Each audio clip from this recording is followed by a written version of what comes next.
Hi, I'm going to show you how to make some tiles.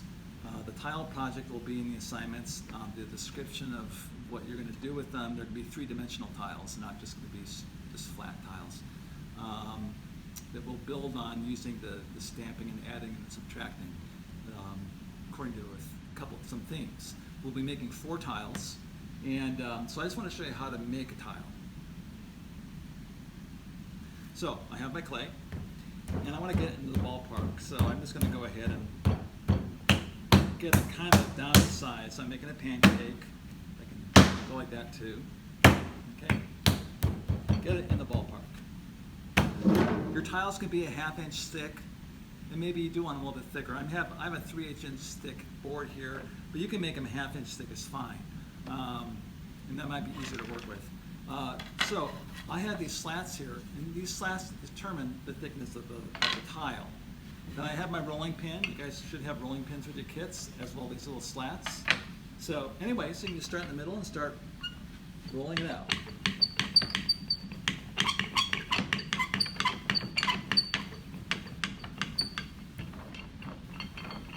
Now, one thing that's sort of interesting when you're rolling on a tile is that you have to do it 2 different ways. So I go like this, and I'm going to go to a drier spot of the table, otherwise it's going to stick on this wet part. You always work on a dry surface so it releases. So I'll put it this way, because it didn't quite go, I need to have that fit, so I'm going to take a little bit off. Now I'm going to roll it the other way. So I moved it halfway around again, and now I'm going to go again on it. You can see it stretches out even more. Now, I want all your tiles to be about 4 inches by 4 inches. You can fudge on that. You can go larger if you want. Not too much smaller, but 4 by 4 squares. Now, let's pretend, well, let me go ahead and cut out a tile. I can actually use a board as a straight edge. I can kind of eyeball it. I'm not going to measure. And I don't think you really need to measure it either. So this has a right angle to it. So I'm going to go ahead and cut along this.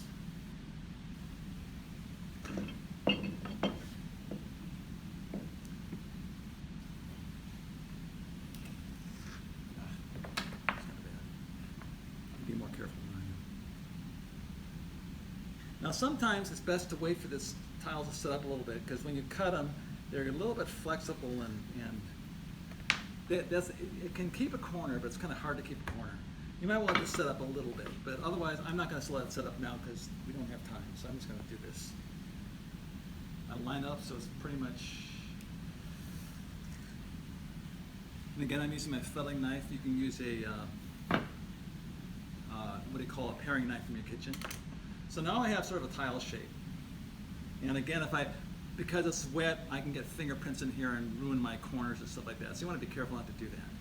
Whatever you consider to be the back side, this helps in drying and for warping.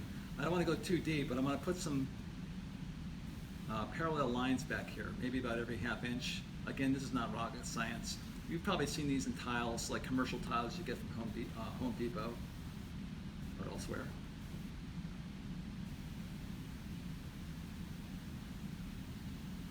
Okay. So that's what the back of the tile looks like, and I'll let it dry like this. Okay? I didn't cut this very carefully. But anyway, now I have a tile that I can work on, and I can cut it and make it nicer looking a little bit later.